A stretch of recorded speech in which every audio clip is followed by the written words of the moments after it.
Y comenzamos.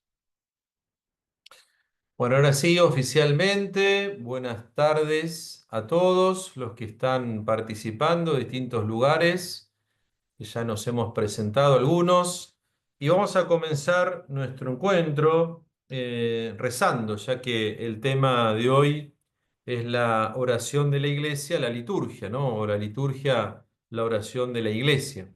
Vamos a comenzar con esta oración. En el nombre del Padre, y del Hijo, y del Espíritu Santo. Amén. Señor Dios, que nos has llamado a ser parte de tu pueblo santo y a participar en la alabanza y la oración de tu iglesia, te damos gracias por este momento de encuentro y de reflexión. Abre nuestros corazones y nuestras mentes para que al profundizar en el misterio de la liturgia, descubramos cómo ella nos une a ti, fuente de toda vida y salvación. Concédenos comprender que al reunirnos en tu nombre, tu presencia amorosa nos acompaña y que en cada celebración litúrgica nos unes como hermanos en una misma fe y esperanza. Te pedimos que esta charla sea una ocasión para renovar nuestro amor por la oración y para fortalecer nuestro compromiso de vivirla como expresión auténtica de nuestra vida cristiana. Esto te lo pedimos por Jesucristo, quien vive y reina contigo en la unidad del Espíritu Santo y es Dios por los siglos de los siglos. Amén. En el nombre del Padre, y del Hijo, y del Espíritu Santo. Amén. Bueno, lo que hoy nos convoca, el tema que nos convoca, en realidad es este año que estamos transitando, que llamamos año de la oración. Este es un año de preparación a lo que va a ser el año 2025. Como todos ustedes saben, cada 25 años nosotros celebramos como Iglesia Católica un jubileo, ¿no? Un año santo.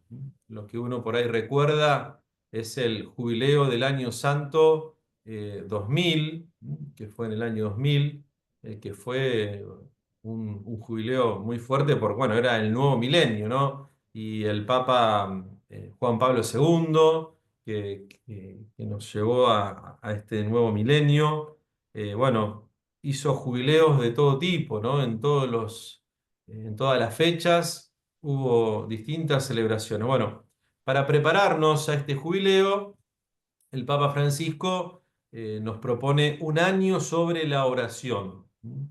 Y por eso desde el Instituto de Teología y Pastoral Litúrgica, Monseñor Rau, y de la Escuela Universitaria de Teología, bueno, hemos organizado este ciclo de charlas. Bueno, la que hoy me toca a mí compartir con ustedes es justamente la liturgia como la oración oficial de la Iglesia. Y vamos a hacer pie para hablar de este tema sobre una cita del Evangelio donde dice Jesús: donde dos o tres están reunidos en mi nombre, yo estoy allí en medio de ustedes. Nuestro tema, entonces, esta cita bíblica, es una promesa poderosa de Jesús. Esta frase, donde dos o tres están reunidos en mi nombre, allí estoy yo en medio de ellos, nos recuerda la presencia viva de Cristo. Esto es lindo experimentarlo en nuestra oración, ¿no? Que cuando nos reunimos y rezamos, Cristo se hace presente. Y especialmente cuando nos reunimos en comunidad, ya sea para orar, para rezar y también para en la liturgia celebrar nuestra fe, celebrar el gran misterio de nuestra fe. Por eso lo primero que vamos a definir es qué es la liturgia y qué importancia tiene la liturgia en la vida de la iglesia y en la vida de los cristianos, ¿no? De los creyentes. La liturgia, podemos decir, es el corazón de la vida de la iglesia. La liturgia es el espacio donde los fieles, donde todos los fieles, nos reunimos para alabar a Dios. No hay que perder de vista que cuando vamos a una misa, eso es lo que nos debe motivar. Vamos a alabar a Dios, a celebrar los sacramentos. Y celebramos los sacramentos y también recibimos los sacramentos. Y cuando recibimos los sacramentos, recibimos la gracia sacramental, ¿eh? En la Eucaristía, en la reconciliación, en la unción de los enfermos. Y no solo recibimos esa gracia, sino que también somos nutridos por la gracia del Señor y también, por su palabra. Por eso la liturgia es celebración comunitaria. Y como celebración comunitaria, nos unimos a la iglesia en una sola voz de oración.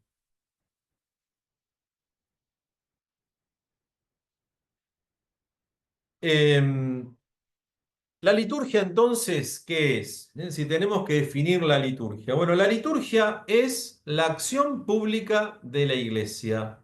Es lo público de la iglesia, la acción pública de la iglesia, donde celebramos en esa acción pública, de manera pública, celebramos los misterios de la fe. Y atención, cuando hablamos que en la liturgia celebramos los misterios de la fe, no reducimos esto solamente a la misa, porque ese es un gran problema que tenemos, ¿no? Pensamos que la liturgia de la iglesia o la oración litúrgica es solo la celebración de la misa. No, la misa es fuente, cumbre, sí, ciertamente, pero toda celebración litúrgica, bueno, actualiza los misterios de la fe, actualiza el misterio pascual de Cristo, su pasión, su muerte y su resurrección. Y acá hablamos de todos los sacramentos, pero también hablamos de la liturgia de las horas. Cuando las monjitas acá en las carmelitas que tenemos en Mar del Plata o los monjes de La Trapa ya cerca de Azul, bueno, celebran laudes, vísperas, distintas horas de la liturgia de las horas, también celebran el misterio, actualizan el misterio de la fe. Y lo segundo que es muy importante, lo segundo que es muy importante, esperen que hice un PowerPoint para por lo menos ir que vayan viendo los temas.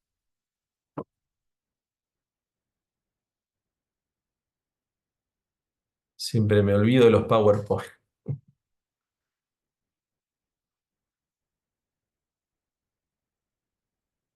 Vamos.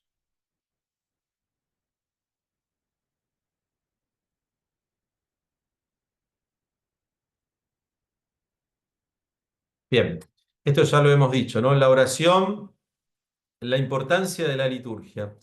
Pero lo segundo que les decía, además de definir la liturgia, ¿cuál es el propósito, cuál es el objetivo de la liturgia?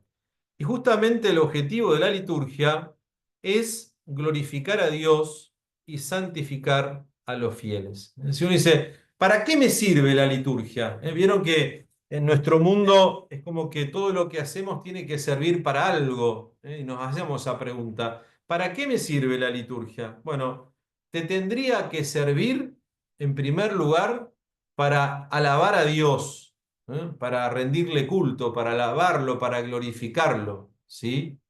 Pero en esa alabanza, donde le rendimos culto a Dios, esto segundo que se da es que Dios, a través de la liturgia, nos santifica, ¿sí?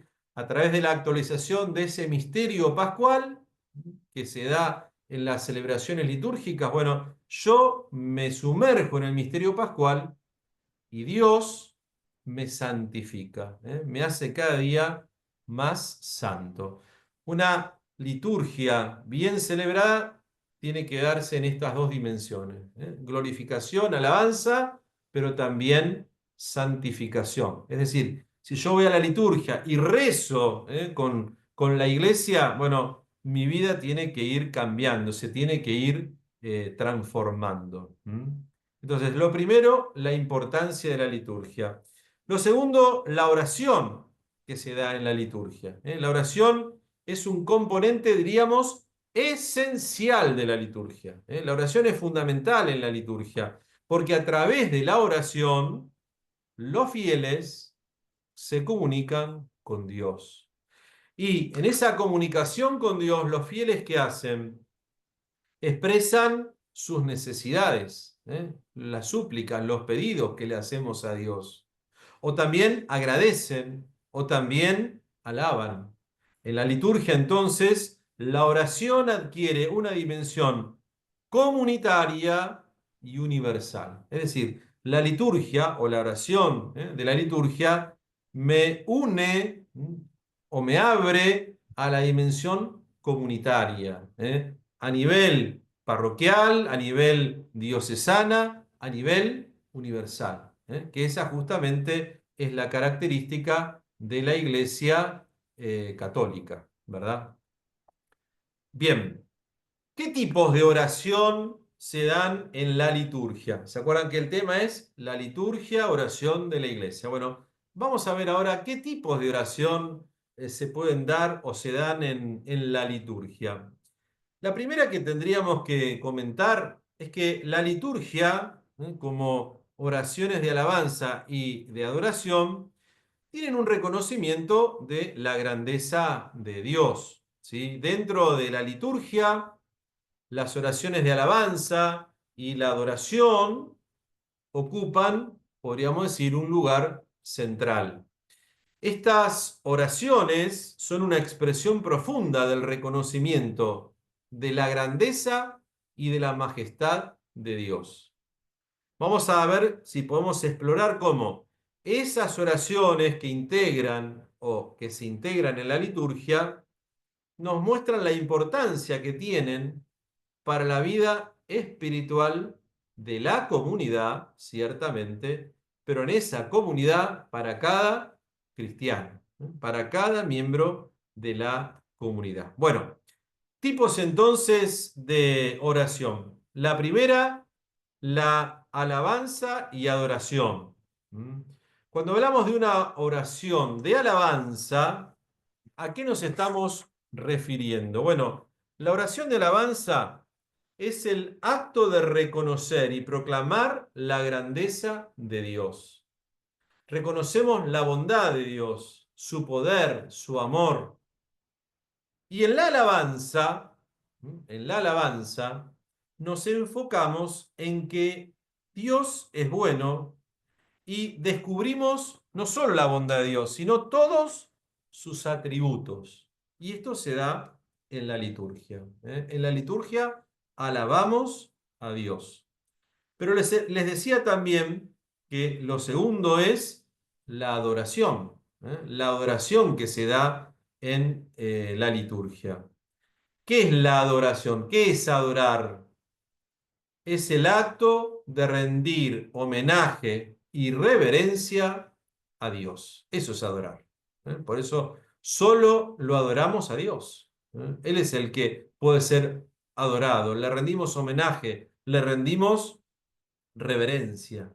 Por eso la adoración es una actitud de profunda veneración y entrega, porque en la adoración reconocemos a Dios como el único digno de recibir nuestra adoración.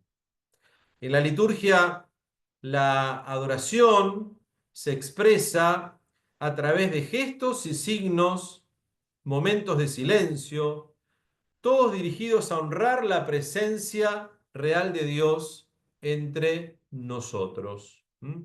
Vamos a poner dos ejemplos, ¿no?, de adoración que se dan en la liturgia. Por ejemplo, la genuflexión. ¿Vieron cuando vamos al templo y está el Santísimo, o está puesto, o está el Sagrario? ¿Qué hacemos? Una genuflexión.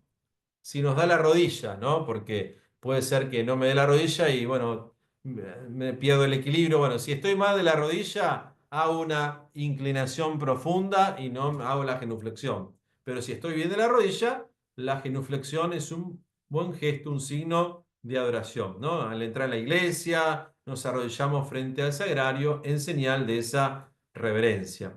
Pero también, como les decía, otro gesto de adoración es la inclinación profunda, ¿no? Por ejemplo, cuando vamos a proclamar una lectura y pasamos por delante del altar, hacemos una inclinación profunda. Entonces, signos de adoración, la genuflexión, la inclinación. Pero también en la adoración tenemos momentos de silencio que marcan este espíritu de adoración. Por ejemplo, en la adoración eucarística, que hay en todas nuestras comunidades, el primer viernes, algún jueves que rezamos por las vocaciones. ¿Qué es la adoración eucarística? Bueno, ese tiempo dedicado a adorar en silencio frente a Jesús sacramentado. Entonces, estos son algunos signos de adoración que se dan en la liturgia.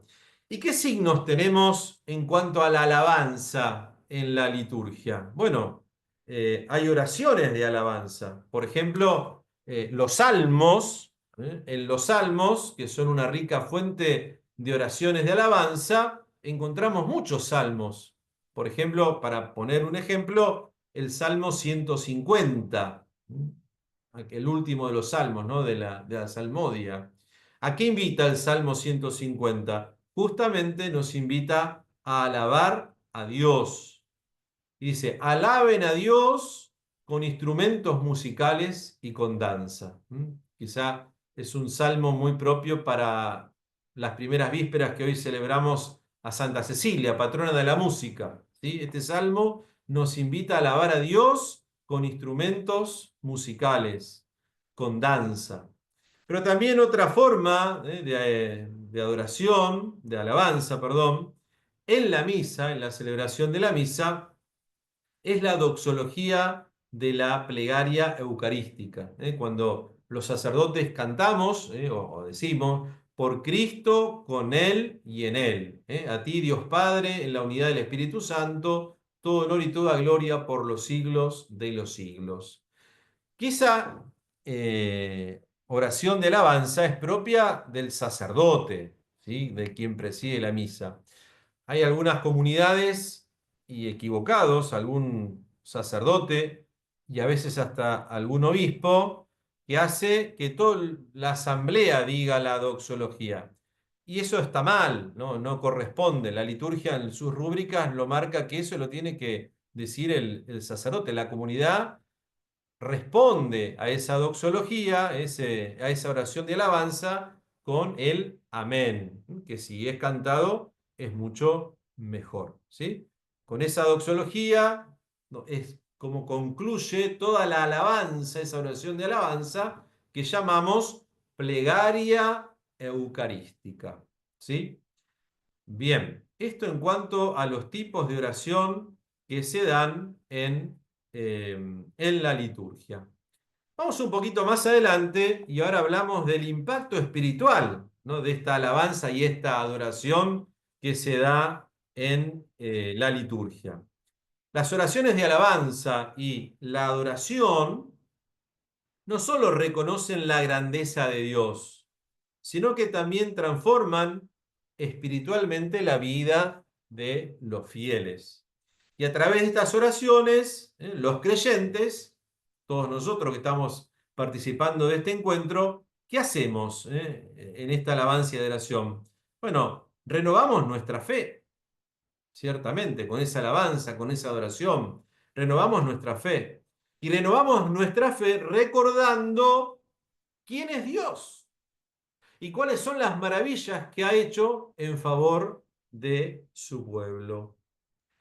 Con esta alabanza, con esta adoración, no solo renovamos nuestra fe, sino que se fortalece la comunidad cristiana, porque en la alabanza y en la adoración, la comunidad crea un vínculo espiritual que se hace fuerte entre los que están participando en esa comunidad cristiana.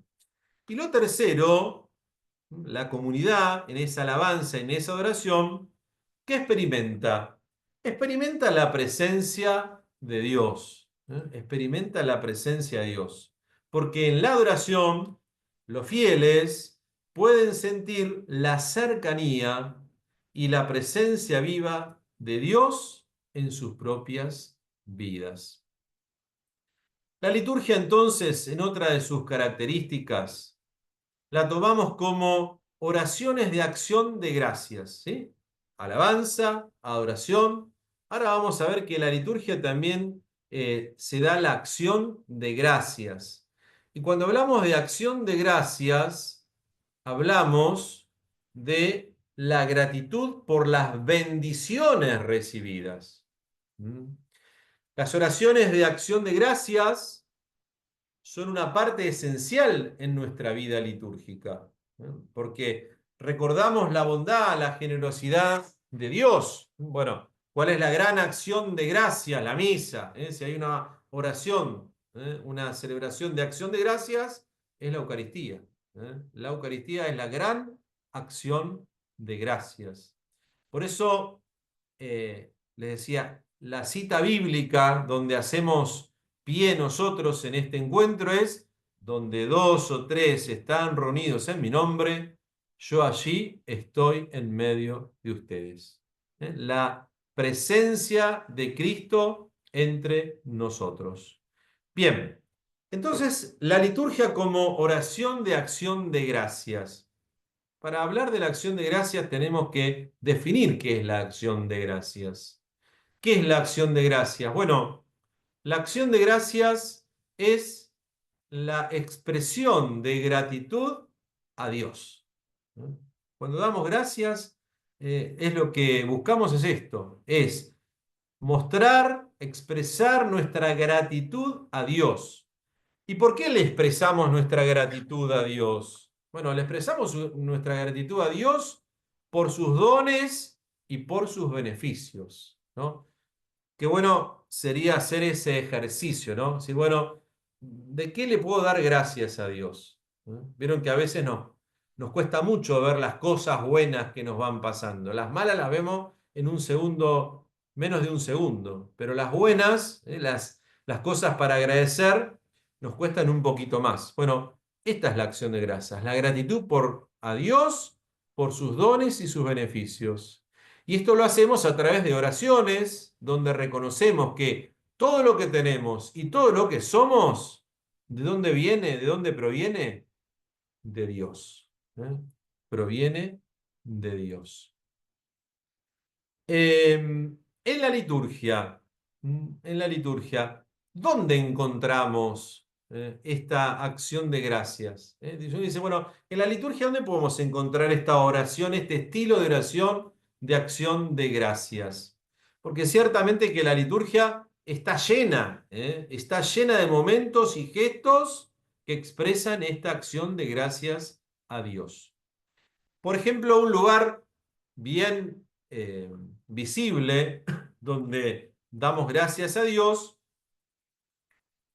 es el prefacio de la misa. ¿Se acuerdan? El prefacio es el momento de la misa cuando el sacerdote dice: el Señor esté con ustedes y con tu espíritu, levantemos el corazón, lo tenemos levantado hacia el Señor, demos gracias a Dios nuestro Dios, es justo y necesario. Bueno, ese es el momento del prefacio. Y en cada misa, el sacerdote recita el prefacio. ¿No? Eso, como empecé recién les decía. ¿Y qué es el prefacio? Es esa oración de acción de gracias. Es un momento específico de la misa, donde justamente se destaca nuestra constante necesidad de agradecer a Dios. Se dice, bueno, ¿qué es el prefacio? Bueno, es un himno, es una oración de acción de gracias. Pero unido al prefacio, vieron que el prefacio termina invitándonos a cantar. ¿A cantar qué? El santo. Y junto con los ángeles y los santos cantamos, santo, santo, y cantamos el santo. Luego de cantar el santo, que es un canto muy importante porque une la iglesia peregrina, las que estamos ahí celebrando aquí en la tierra, con la iglesia celestial, con los ángeles santos, con todos los santos, con todos los que nos preceden. Bueno, luego del santo, otra oración de acción de gracia que continúa es la plegaria eucarística. La plegaria eucarística. ¿Por qué la plegaria eucarística es una acción de gracias? Porque durante la plegaria eucarística, toda la comunidad da gracias a Dios. ¿Y por qué da gracias a Dios? Por la obra de la redención y por los dones, por la cantidad de dones recibidos. Por eso la misma Eucaristía es una gran acción de gracias. Lamentablemente, tengo que decirlo acá, un paréntesis, muchas veces cuando estamos en misa, no escuchamos, no prestamos atención, ¿no? Y está el Padre, te pedimos, Señor, hace la oración, hace la plegaria, hace el prefacio, y no escuchamos cómo el ministro, el sacerdote, en nombre nuestro y de toda la comunidad, bueno, está dando gracias con esa oración. A veces estamos viendo la telaraña que está en el foquito, o estamos mirando a ver quién entra. Bueno, en la liturgia tenemos que hacer este ejercicio de prestar más atención, de mirar, de escuchar, como que los sentidos tenemos que agudizarlos para celebrar mejor, para participar mejor y bueno, vivir la liturgia más plenamente, ¿sí? Bien, estas son algunas de las oraciones de acción de gracias que se dan en la liturgia. Pero también hay himnos y cantos que expresan la acción de gracias en la liturgia. Uno que es muy conocido, muy gráfico, es el Gloria. El Gloria. ¿Qué es el Gloria? Bueno, el Gloria es ese himno de alabanza y de acción de gracias que cantamos casi al inicio de la misa. Está en los ritos iniciales. Gloria a Dios en el cielo y en la tierra paz a los hombres. ¿Ven? El Gloria es un himno de alabanza, de acción de gracias.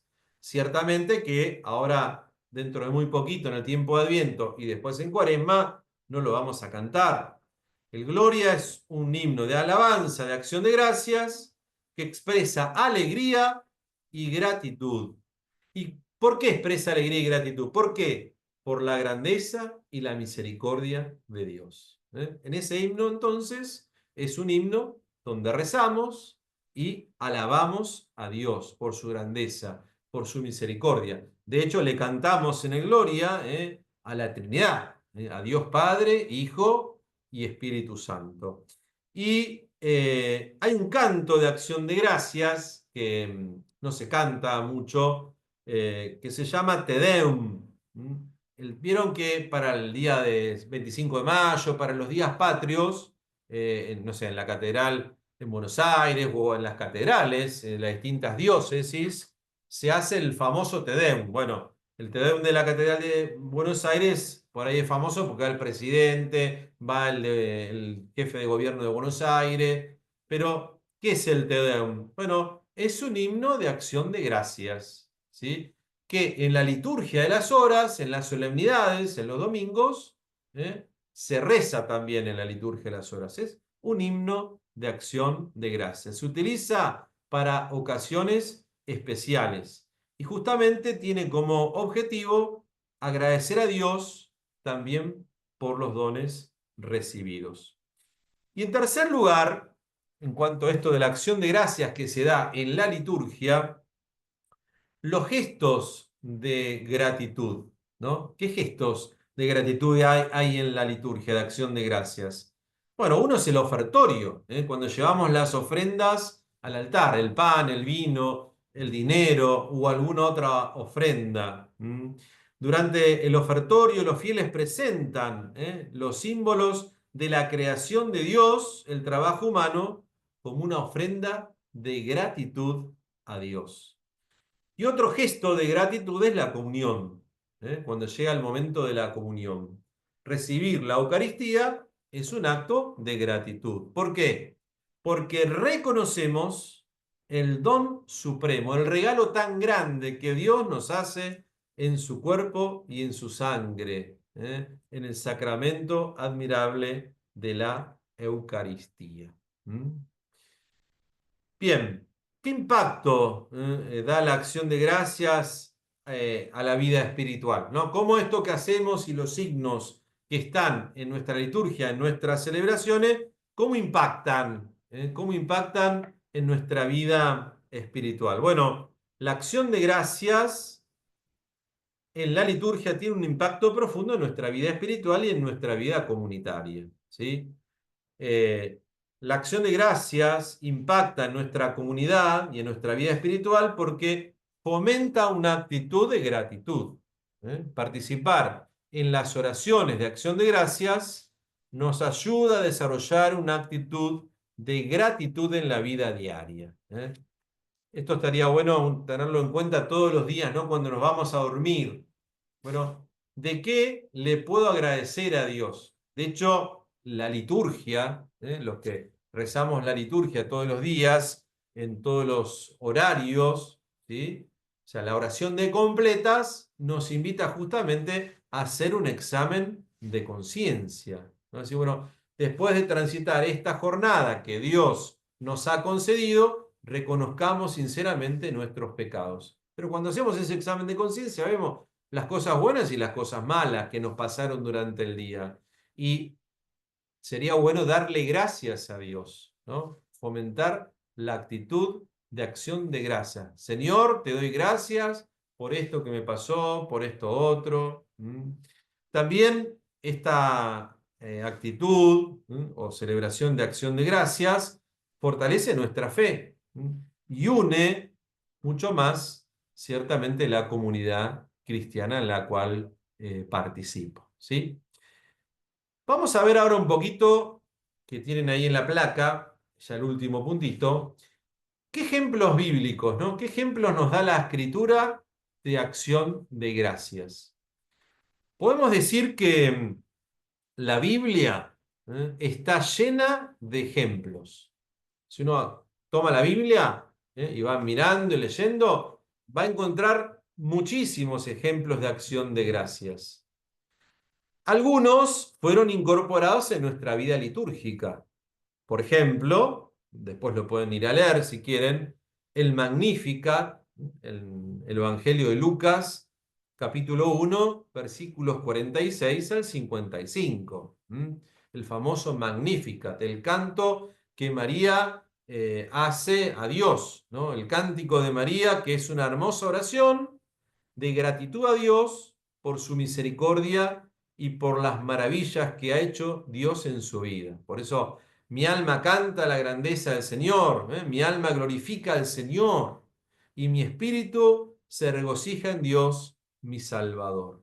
Por eso está bueno que este ejemplo, en esta cita bíblica y el cántico de María, bueno, nos motive a nosotros a hacer nuestro canto de acción de gracias, ¿sí? Está bueno, de vez en cuando, hoy yo prediqué en el colegio en una misa que tuve, decía eso, ¿no? Que como María, por Santa Cecilia, que es patrona de la música, que Santa Cecilia nos invitaba a hacer nuestro canto de alabanza en nuestra propia vida. Bueno, el ejemplo está en María. Mi alma canta la grandeza del Señor. Un cántico de acción de gracias, de alabanza. Pero también, como dije hoy de los salmos, también los salmos de acción de gracias. Hay muchos salmos, muchísimos. Por ejemplo, el Salmo 136. ¿Qué dice el Salmo 36? Dad gracias al Señor porque es bueno. Dad gracias al Señor porque es eterno su amor. Como en los salmos, encontramos estas oraciones de agradecimiento por las obras de Dios. Los salmos nos enseñan a reconocer y celebrar las celebraciones de Dios en la historia y en nuestra vida. Y como en los salmos encontramos siempre, nos encontramos reflejados. Si uno dice, bueno, tengo con los salmos, no me encuentro, no me siento reflejado en ninguno, es porque lo leyeron mal, porque lo rezaron mal. Porque siempre algún salmo encontramos, nos sentimos identificados. Pero también la liturgia es un espacio sagrado. No hay que perder de vista eso, ¿no? La liturgia es un espacio sagrado, donde en ese espacio expresamos nuestra gratitud a Dios por todas las bendiciones que hemos recibido. Y esto lo hacemos a través de las oraciones, de los himnos, los gestos de acción de gracias, donde reconocemos la generosidad de Dios y cultivamos un corazón agradecido. Y al participar en la liturgia con espíritu de gratitud, ¿qué hacemos? Nos acercamos más a Dios y fortalecemos nuestra vida espiritual recordando siempre aquello que nos convoca a esta charla. Donde dos o tres están reunidos en mi nombre, allí estoy yo en medio de ellos. ¿Mm? Bien, pasamos ahora a contemplar la liturgia. ¿Mm? Dejamos la acción de gracias.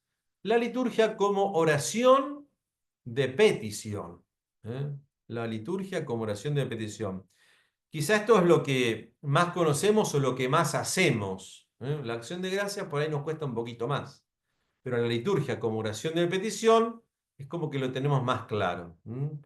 Cuando hablamos de la liturgia como oración de petición, estamos hablando de la oración de petición como componente esencial de la liturgia, donde solicitamos ayuda y gracia divina en nuestras necesidades, y en las de los demás. Nuestro tema, como les decía recién, es donde dos o tres están reunidos en mi nombre, allí estoy yo. Y justamente subraya esta cita bíblica la importancia de la comunidad en la oración de petición, sabiendo que Cristo está presente cuando nos unimos para pedir su ayuda. ¿Qué es la oración de petición? ¿Cómo podemos definir la oración de petición? Bueno, la oración de petición es solicitar la ayuda, solicitar la intervención y la gracia de Dios en nuestra vida. Esa es la oración de petición. Y esta ayuda, esta intervención, este pedido de la gracia divina para nuestra vida lo hacemos a través de oraciones. Reconocemos nuestra dependencia de Dios, no independencia. Con Dios tenemos o debemos tener dependencia, pero también tenemos confianza. ¿Confianza en qué? En su misericordia, en su amor y, ojo, también en su poder. Dios es el todopoderoso, es omnipotente, pero es todopoderoso. Es misericordioso, es amoroso. La liturgia entonces proporciona múltiples oportunidades para presentar peticiones a Dios, tanto a nivel personal como comunitario. Ejemplos. Ejemplos.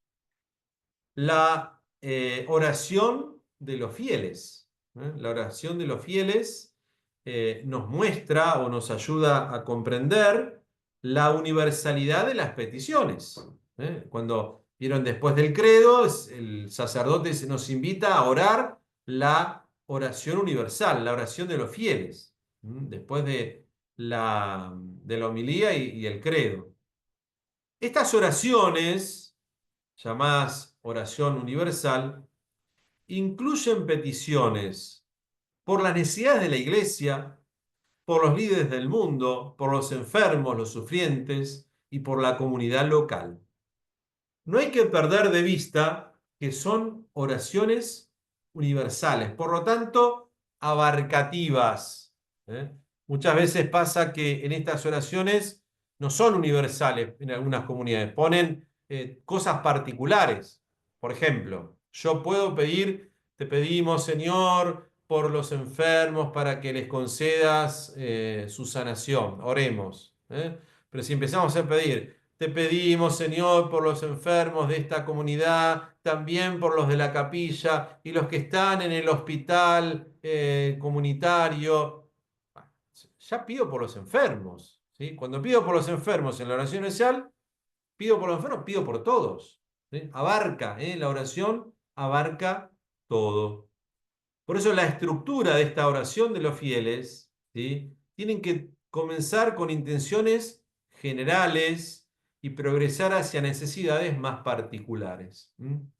Yo no me puedo detener hoy a este tema, pero si ustedes leen en la instrucción general del misal romano, el misal es el libro grandote que se usa para la misa, al principio de eso están las notas preliminares. Bueno, hay dos puntitos que ahí explican cómo hay que hacer una oración universal, ¿sí? ¿Qué características tiene la oración universal? que tiene que ser breve y justamente abarcativa. La palabra lo dice, universal, católico. Bueno, ahí hay una oración de petición que se da en la liturgia. Otra oración es la oración colecta. Atenti, no la colecta de la misa que ponemos el dinero, ¿eh? La oración colecta, que es la que está casi al principio de la misa cuando hacemos el acto penitencial, cantamos el Gloria y el sacerdote dice, oremos, ¿sí? Nos invita a la oración. Bueno, al inicio de la misa se da la oración colecta. Y justamente la oración colecta recoge, toma, reúne todas las intenciones de todas las personas presentes. El sacerdote pronuncia en la oración, pidiendo la gracia y la asistencia de Dios para esa comunidad allí reunida. Y acá hago un paréntesis. Muchas veces en las comunidades nos pasa que una persona pide una misa por un difunto, por la salud de alguien, por lo que sea, y la secretaria se le traspapeló, no pasó a la misa. Y a la salida tenemos un piquete porque, padre, no me leyó, no rezó por mi difunto, no rezó por mi intención.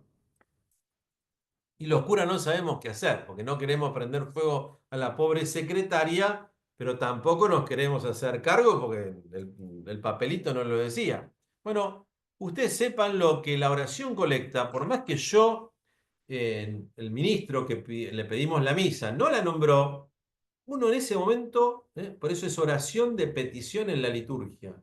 Cuando el sacerdote dice oremos, nos invita a la oración, justamente nos está invitando a orar, a rezar, a hacer esta oración de petición en la liturgia.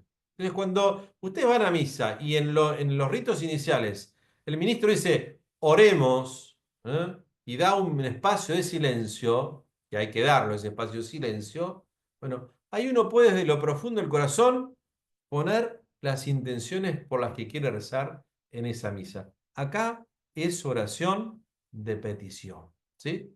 Y el sacerdote cuando haga la oración va a recoger, va a reunir todas las intenciones de los que están allí presentes en esa misa, ¿sí? Y el tercer ejemplo de oración de petición en la liturgia es el Padre Nuestro, la oración del Señor. El Padre Nuestro, recitado en cada misa, es una oración completa de petición. Pedimos por nuestras necesidades diarias, pedimos por el perdón de nuestros pecados y pedimos la protección contra el mal, contra todo mal. Esa es otra oración de petición que se da en la misa, ¿no? En la celebración litúrgica. Bien, todo esto, todas estas oraciones que se dan en la liturgia, nos preguntamos, ¿qué impacto tiene esta oración de petición en nuestra vida espiritual? ¿No? ¿Cómo impacta esto en nuestra vida espiritual? Bueno, la oración de petición no solo busca la intervención de Dios, sino que también transforma nuestra vida espiritual, porque refleja nuestra dependencia de Dios. O sea, nos sentimos que dependemos de Dios, lo necesitamos a Dios. Muchas veces en algunos cristianos se da la independencia de Dios. ¿Sí? No voy a misa, no me confieso, no celebro los sacramentos, voy de vez en cuando. No, esta oración de petición me ayuda a descubrir la dependencia que tengo que tener de Dios. También esta oración fomenta la humildad. ¿eh? Pedir ayuda nos recuerda nuestra fragilidad y nuestra limitación. Por eso pedir ayuda nos enseña a ser humildes, a aceptar que no podemos hacerlo todo por nosotros mismos y que necesitamos la gracia y el apoyo de Dios. ¿Y qué ejemplos bíblicos encontramos en cuanto a estas oraciones de petición? Es bueno ver en la Biblia, ¿no? Esto que hacemos en la liturgia, bueno, también en todos los tiempos se ha hecho y bueno, lo podemos ver en la misma palabra de Dios. Bueno, ¿qué textos bíblicos?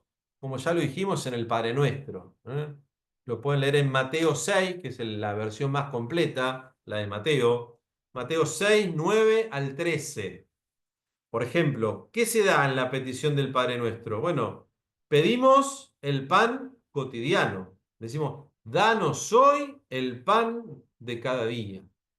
Pedimos el pan cotidiano, la petición del pan cotidiano. La petición del perdón. Perdona nuestras ofensas, como también nosotros perdonamos a los que nos ofenden. Y pedimos la protección, la petición de protección. ¿Qué le pedimos a Dios? No nos dejes caer en la tentación y líbranos del mal. Mateo 6, 9 al 13. Petición del pan, del perdón, de la protección.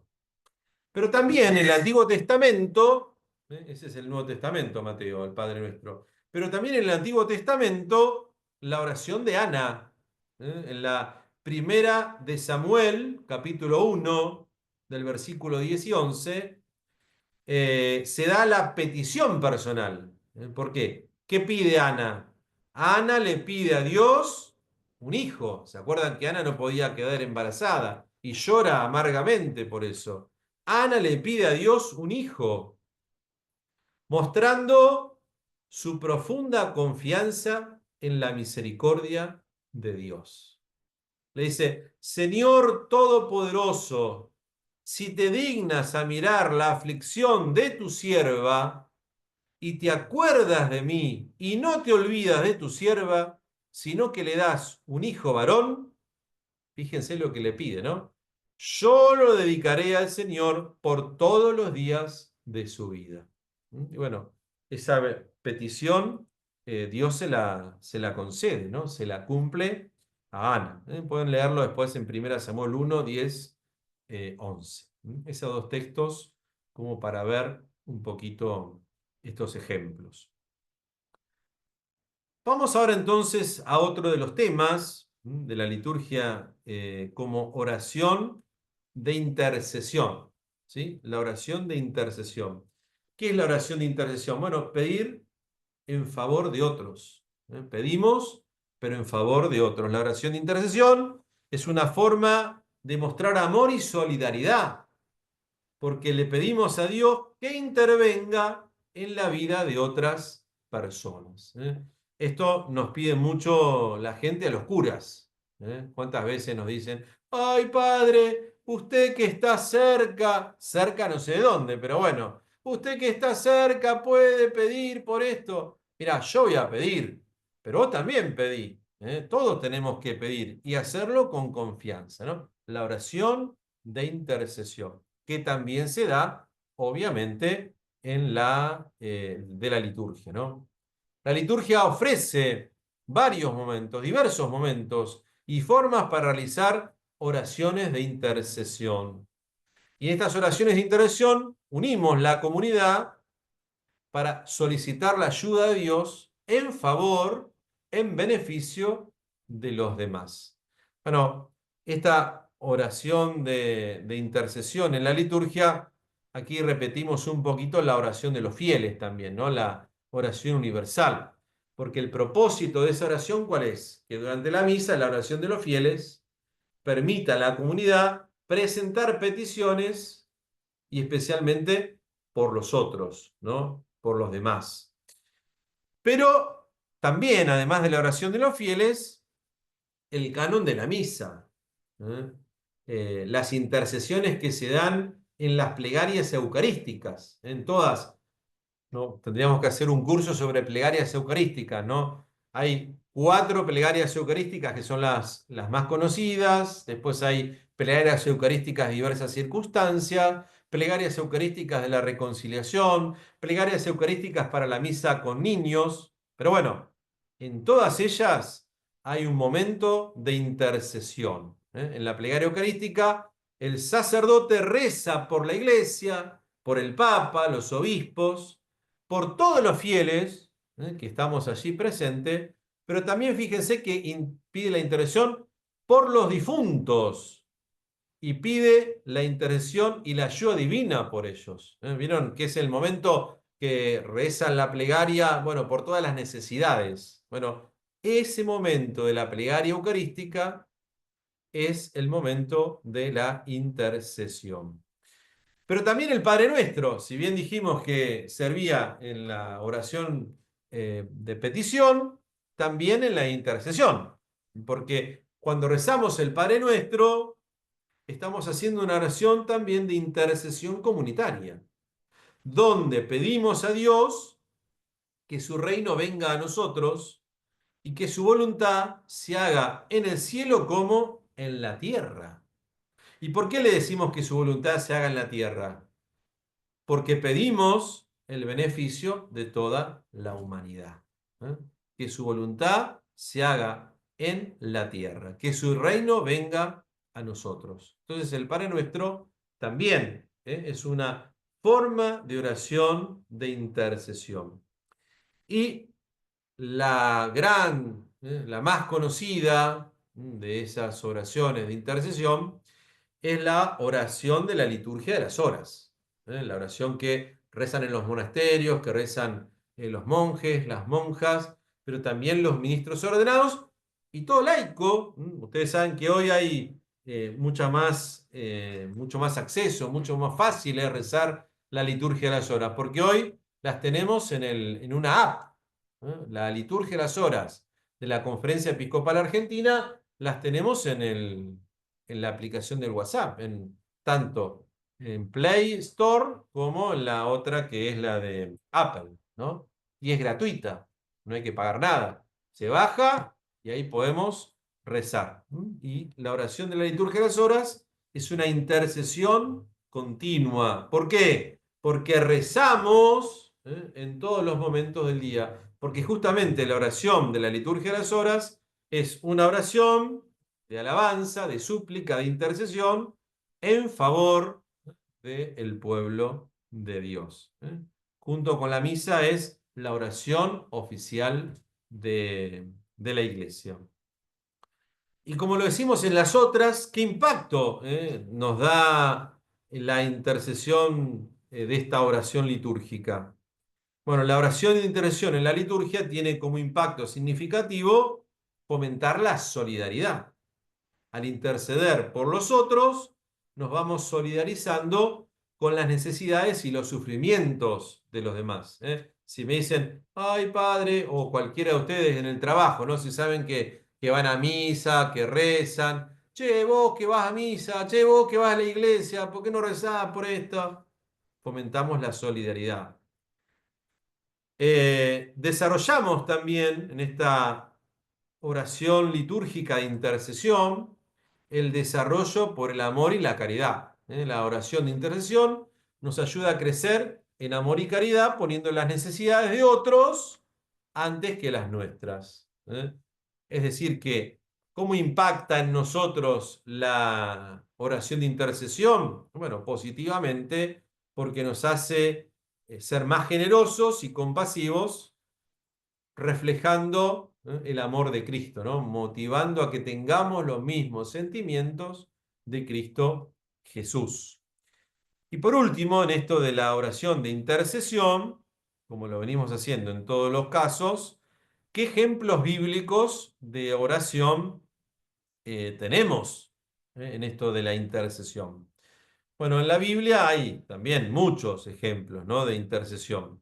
Pero me detengo en el Antiguo Testamento, en Génesis 18, versículos 22 al 33, que es el momento en que Abraham intercede por Sodoma. ¿Se acuerdan? Ese diálogo de Abraham con Dios. Abraham intercede por Sodoma pidiendo a Dios que salve la ciudad si encuentran ellos justos. Y este pasaje muestra la importancia y el poder de la intercesión. ¿Se acuerdan cuál es el texto? Es cuando dice, bueno, si encontrás a tantos justos, hacé el favor de no matar a nadie. Bueno, y si Abraham sabía que no había tantos justos, entonces empieza ese regateo, ¿no? Ese regateo con Dios. Y bueno, y si hay uno, bueno, la oración de intercesión, ¿no? Ese diálogo que Abraham hace con Dios. Es muy lindo el texto, después léanlo. Génesis 18, 22 al 33.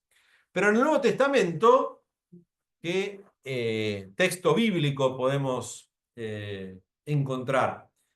Uno que muestra a Jesús orante e intercediendo, que es la oración sacerdotal de Jesús, que está en el capítulo 17 del Evangelio de San Juan.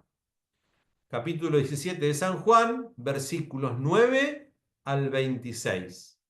Jesús ora por sus discípulos. Jesús ora por los discípulos. Por eso se llama la oración sacerdotal de Jesús. Como Jesús en la última cena ora por los discípulos y por todos los que creerán en Él a través de su mensaje. Por eso también en esa oración, ¿qué pide Jesús? Pide unidad, pide protección y santificación para ellos. Pide esas tres cosas: unidad, protección y santificación. Bien. Y por último, la promesa de Jesús. La promesa de Jesús. ¿Cuál es la promesa de Jesús? El texto que empecé la charla.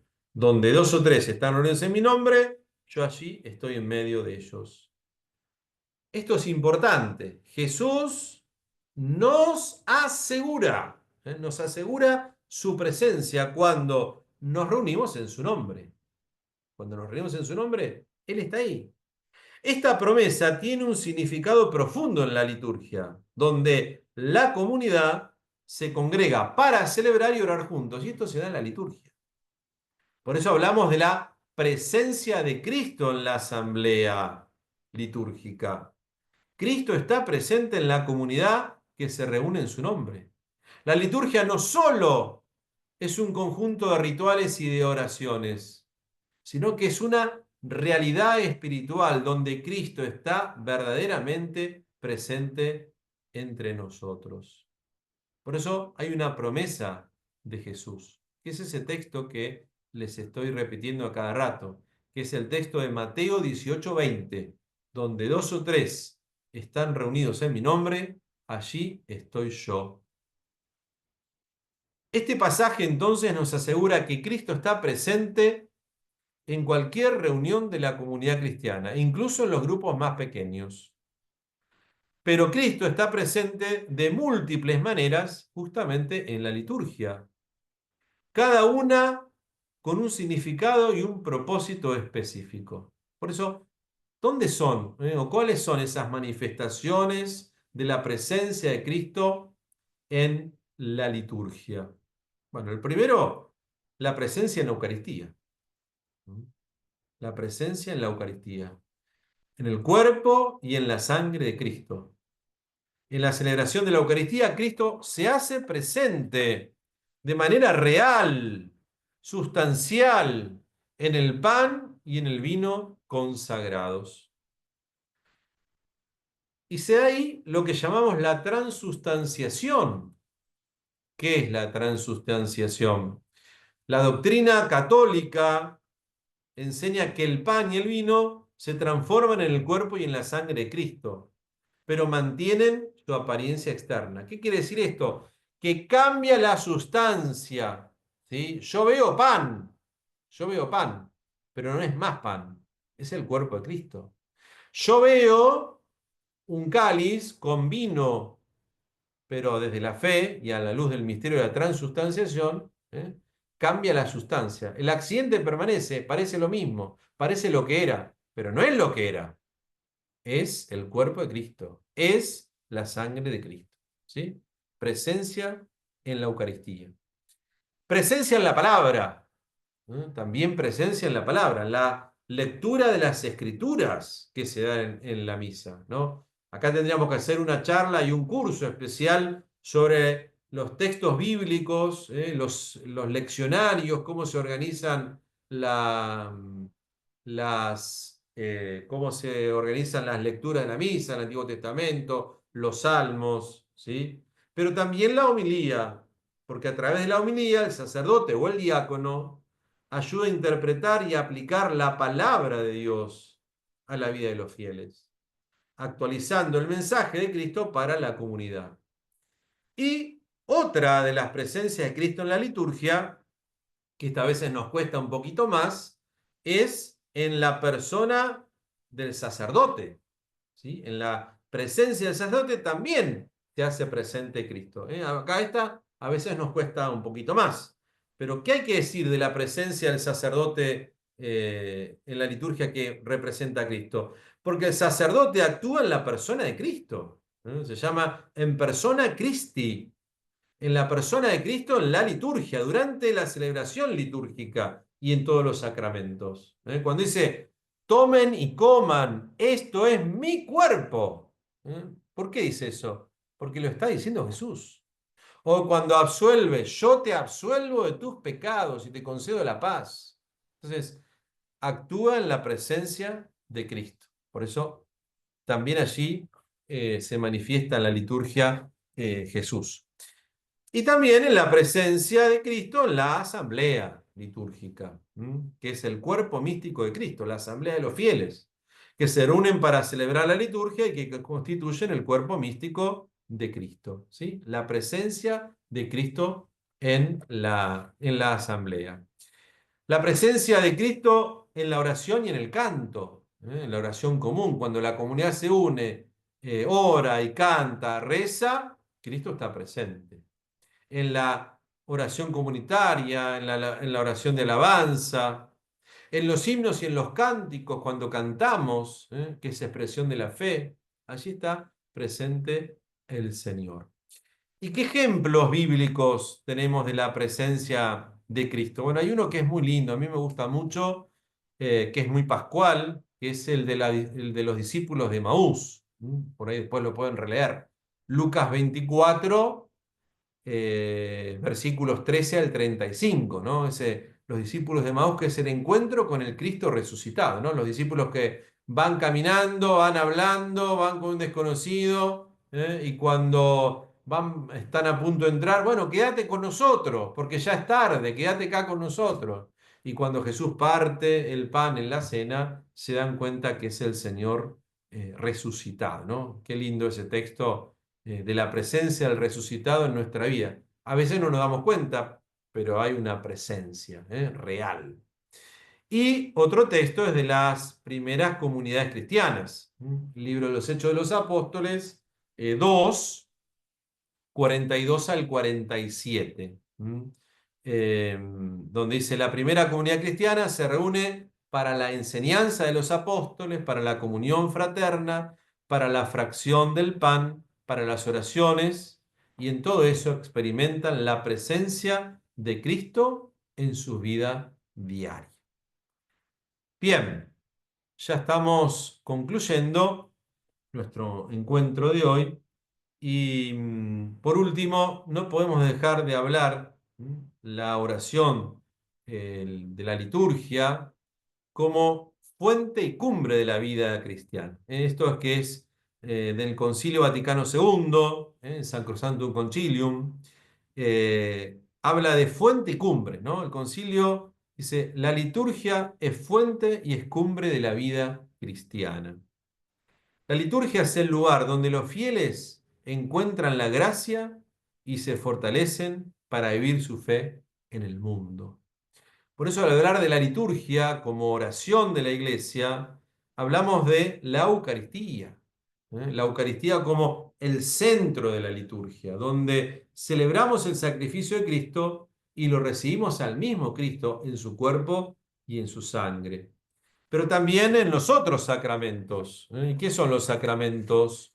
Bueno, son signos eficaces de la gracia de Cristo que nos acompaña en el camino de nuestra vida cristiana.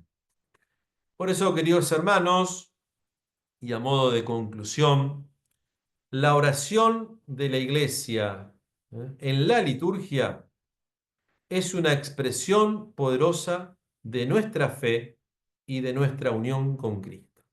Lo repito, la oración de la Iglesia en la liturgia es una expresión poderosa de nuestra fe y de nuestra unión con Cristo. Porque cuando nos reunimos en su nombre, no solo recordamos su promesa, sino que experimentamos su presencia real entre nosotros. Por eso, a modo de oración, pidamos que nuestras celebraciones litúrgicas nos fortalezcan y nos llenen de la gracia de Dios, recordando siempre que donde dos o tres están reunidos en mi nombre, allí estoy yo en medio de ellos. Y esto es la promesa que nos hizo el Señor Jesús. Bien, hasta aquí entonces lo compartido. El tema era la liturgia como oración de la iglesia, y que uno pueda descubrir cómo en tantas celebraciones en las que uno participa, bueno, qué características tienen esas oraciones litúrgicas, y que celebramos juntos en comunidad en la liturgia de la iglesia. ¿Sí? Bien, si alguien quiere hacer una pregunta, dos preguntas podemos, porque ya estamos pasados de tiempo, pero dos preguntas puedo contestar si alguno tiene alguna pregunta. Si no, nos despedimos. Hasta la próxima. Pueden abrir los micrófonos el que quiera preguntar algo, ¿no? O que decir algo, compartir algo.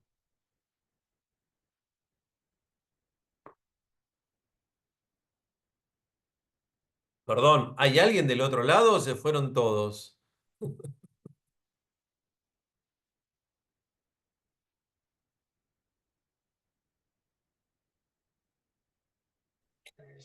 Bueno, yo por ahí no tengo una pregunta, pero sí agradecer por esta charla. La verdad es que, bueno, guío hace muchos años, pero siempre es muy bueno seguir formándose para poder acompañar esta oración de toda la comunidad, ¿no?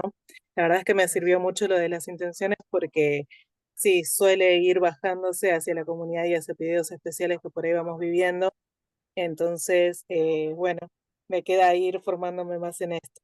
Y nada, sería muy útil, la verdad, seguir explayándose porque por ahí, mientras ibas hablando, sí me venían como dudas o, bueno, me falta esto, ¿no? Seguir aprendiendo y seguir formándome. Así que nada, agradecerte y sí, muy, muy útil para seguir creciendo. Bueno, me alegro, Evangelina. ¿De dónde sos vos? Yo soy de la parroquia Jesús Servidor de la diócesis de Merlo Moreno. De Merlo Moreno. Sí, Buenísimo. Bueno, gracias. Nosotros en el Instituto de Liturgia hay varios cursos y bueno, por ahí algunos te podés anotar para profundizar. En la página de la UT, bueno, está toda la propuesta. bueno, muchas gracias.